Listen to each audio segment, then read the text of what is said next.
Je vais vous poser une question. Si vous répondez bien, je vous laisse. Vous pouvez répéter la question? Quelle étrange question. Je suis.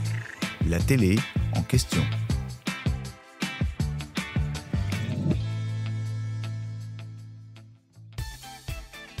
C'est un point de règlement qui ne plaît pas toujours aux fans et aux pays qui participent au concours Eurovision de la chanson.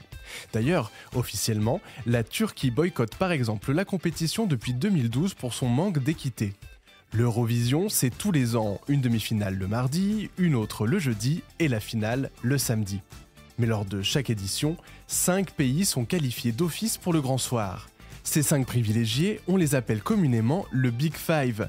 Parmi eux, l'Allemagne, l'Italie, l'Espagne, le Royaume-Uni et aussi bien sûr la France. Mais alors pourquoi ces pays sont-ils toujours automatiquement envoyés en finale ?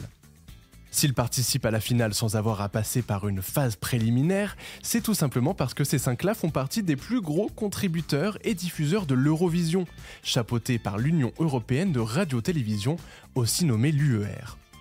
Cette règle a été instaurée par l'organisme en 2004, alors que le concours se tenait à Istanbul, en Turquie. Il ne faut pas oublier que lors de chaque édition, un 6e pays est automatiquement qualifié pour l'année suivante. Il s'agit de celui qui remporte la compétition, et pour cause, il va devoir organiser la prochaine édition.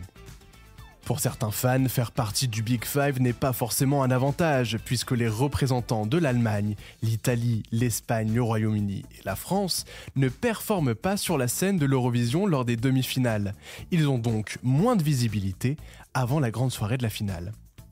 Pour remédier à ce problème, les organisateurs ont décidé qu'à partir de 2024, ces pays privilégiés chanteraient leurs titres en intégralité et en direct sur la scène.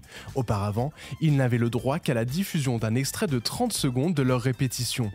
Qui sait, peut-être que cette nouvelle règle permettra enfin à la France de l'emporter, 47 ans après la victoire de Marie-Myriam. J'espère que cet épisode vous a plu. Si c'est le cas, abonnez-vous sur votre plateforme d'écoute préférée pour retrouver de nouveaux épisodes chaque semaine. Et si vous en voulez plus, découvrez aussi le ciné en question et les séries en question sur les plateformes d'écoute et téléloisirs.fr. À bientôt.